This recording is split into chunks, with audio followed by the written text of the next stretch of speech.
Vamos a ver en este último video el caso de una política fiscal expansiva. Recuerden que siempre partimos en una situación inicial en la cual la economía presenta un equilibrio interno y externo. Bueno, aplicamos la política fiscal expansiva, que es la que estamos observando acá, y sabemos que eso implica un incremento de la función IS, y como consecuencia de ello el nuevo equilibrio en la economía trae consigo un alza en la tasa de interés y una expansión del PIB. Ahora, con movilidad perfecta de capitales, vamos ahí a observar los dos gráficos, con movilidad perfecta de capitales lo relevante es el efecto en la tasa de interés, ¿ya? Y por lo tanto un alza en la tasa de interés, recordando que antes estábamos con equilibrio externo, implica que nuestra economía se torna mucho más atractiva para la inversión y por ende nosotros vamos a observar que en la balanza de pagos, la cuenta capital y financiera, que va a tender al superávit, va a estar asociado a este ingreso mayor de divisas, buscando la compra de bonos, de acciones o de otro tipo de activos, ¿ya?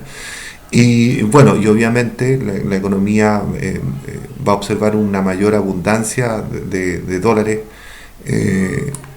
a nivel local. Ahora,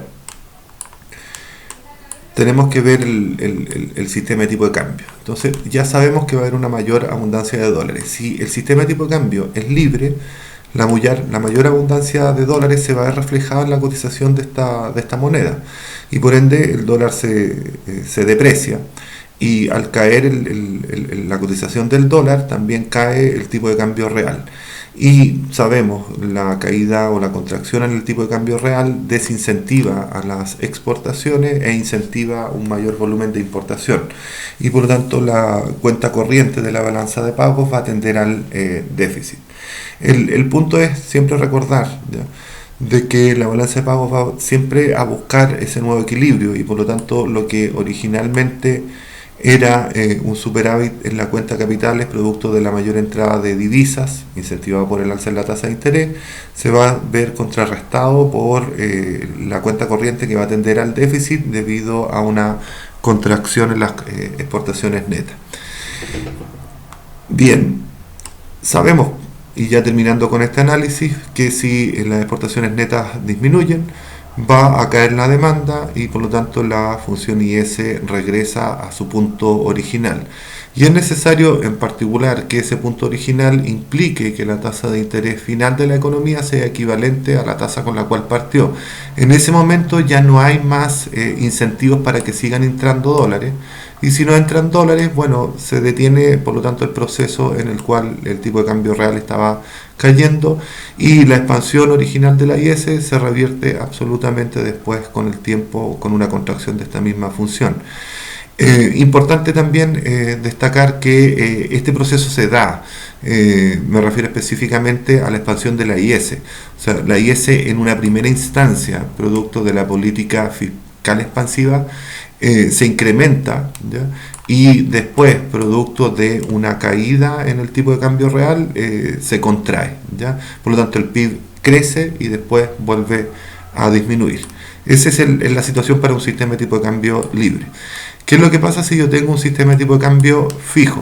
Recordemos que ya habíamos visto que la mayor entrada producto de esta alza en la tasa de interés generaba una mayor abundancia de divisas. Bueno, si tenemos un sistema de tipo de cambio fijo, ¿ya?, lo que va a tener que implicar ello es que el Banco Central va a tener que salir a anular esta mayor abundancia de divisas. ¿Y cómo lo va a hacer? Bueno, siendo un comprador de todo ese exceso de divisas que existe en el país. Si es comprador de divisas, sabemos, porque lo hemos explicado en clases, que eso va a implicar de que la oferta monetaria va a disminuir, ¿ya? Si el Banco Central compra dólares, a cambio va a tener que entregar dinero. y por lo tanto esta oferta aumenta. Me parece que había dicho disminuir hace unos minutos atrás. Bueno, compra dólares, a cambio cede peso y por lo tanto la oferta monetaria aumenta y por ende también la LM, ¿ya? ¿Qué es lo que sucede en el fondo? Es que la alza que se haya generado en la tasa de interés con la expansión de la LM implica que esa tasa regresa a su situación inicial y por lo tanto ahí se empieza a generar en la cuenta capital una tendencia al déficit, ¿ya? Y que anula la tendencia al superávit que se había originado inicialmente. Un punto importante en este proceso es señalar lo siguiente. Y regreso aquí a la política fiscal expansiva, ¿ya? El más leve incremento en realidad de la IS, producto de los primeros efectos de multiplicación del gasto, ¿ya? Y que va a traer consigo, por lo tanto, una pequeña alza en la tasa de interés. ¿Ya? Supongamos aquí que la IS se mueve de este punto a un punto más o menos a una línea que yo estaría simulando aquí con el puntero del ratón. Ese leve incremento en la tasa de interés inmediatamente va a ocasionar, ¿ya?, una entrada neta de capitales, ¿ya? Y ahí instantáneamente el Banco Central se transforma en un comprador neto de divisas y por lo tanto va a expandir la LM. Por ende, en términos prácticos, la tasa de interés en realidad nunca cambia, ¿ya? Cada vez que la IS se expande un poco, el Banco Central inmediatamente y automáticamente es un comprador neto y por lo tanto de dólares y por lo tanto expande la LM. Por lo tanto, el equilibrio ya inicial que estaba en esta zona que estoy mostrando con el puntero del mouse y el equilibrio final se ajustan a través de una línea que es horizontal, es decir, una expansión del PIB que va acompañada de una mantención de la tasa de interés producto de que el Banco Central a cada rato va a tener que estar comprando divisas. Bien, tenemos entonces el caso de una política fiscal expansiva para una economía que tiene movilidad perfecta de capitales, tanto en un sistema de tipo de cambio libre como en un sistema de tipo de cambio fijo. ¿Qué es lo que sucede con la misma política fiscal si es que hay movilidad nula de capitales?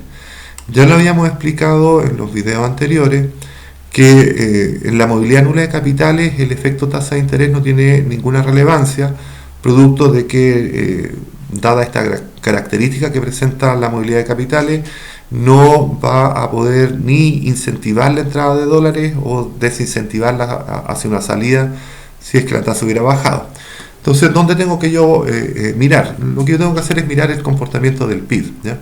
Con movilidad nula de capitales tengo que observar qué es lo que generó como impacto en el PIB la política que yo esté analizando. Ya lo habíamos mencionado, el PIB tiende a aumentar, ¿ya? Y por lo tanto, al aumentar el PIB, nosotros sabemos que también aumenta la renta, y cuando eso ya se materializa en aumentos de renta, nosotros vamos a ir observando cómo consumimos más, y al consumir más, dentro de todos los bienes más que estamos comprando, van a estar aquellos bienes que importamos, ¿ya? Muebles, vehículos, computadores, celulares, etcétera. Al aumentar las importaciones producto de este aumento en la renta, entonces, ceteris paribus sobre las exportaciones, dado que no existen motivos para decir que estas hayan cambiado, entonces disminuyen las exportaciones netas y por ende en la balanza de pago la cuenta corriente tiende al déficit, ¿ya?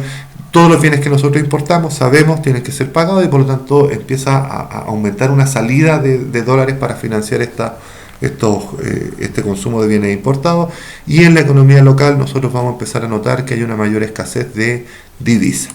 Seguimos.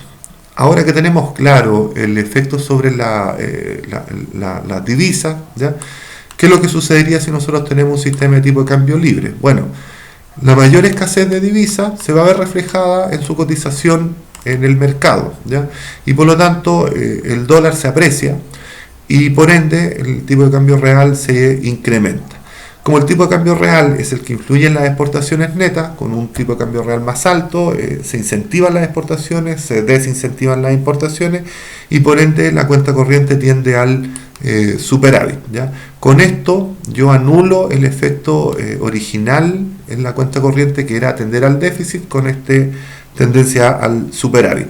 Y bueno, si la cuenta corriente tiende al superávit, entonces va a aumentar la demanda agregada y por ende también la función IS, ¿ya? Tenemos el primer incremento, por lo tanto, que es el que estoy señalando aquí con el mouse, de la IS, que es debido a la política fiscal expansiva, y el segundo incremento de la IS, que es debido a el superávit en la cuenta corriente, ¿ya? Eh, Recordemos que lo vimos en clase, este primer incremento de la IS siempre va a ser de una cuantía mayor al segundo incremento de esta función. ¿Ya? Aquí el efecto final de la política fiscal expansiva es mucho más fuerte sobre el PIB. ¿Ya? Y ojo que también es mucho más fuerte sobre la tasa de interés. Bien, el último caso sería entonces ver qué es lo que sucede con esta política fiscal expansiva bajo una economía que tiene movilidad nula de capitales, pero que presenta un sistema de tipo de cambio fijo. No habíamos quedado acá que la divisa se tornaba más escasa. ¿Ya? Recuerden que con un sistema de tipo de cambio fijo yo no puedo aceptar, digo yo desde la perspectiva del Banco Central, yo no puedo aceptar cambios en la cotización del dólar, ¿ya? Y por lo tanto, si el dólar se torna mucho más escaso, bueno, yo lo tengo que contrarrestar siendo vendedor neto de divisas. Cada vez que el Banco Central venda dólares, va a estar a cambio, ¿no es cierto?, afectando el dinero, ¿ya? Saca dinero de la economía, ¿ya? Y por lo tanto disminuye la oferta monetaria, ¿ya? Y sabemos que eso se va a implicar en nuestro modelo ISLM una contracción de la LM, ¿ya?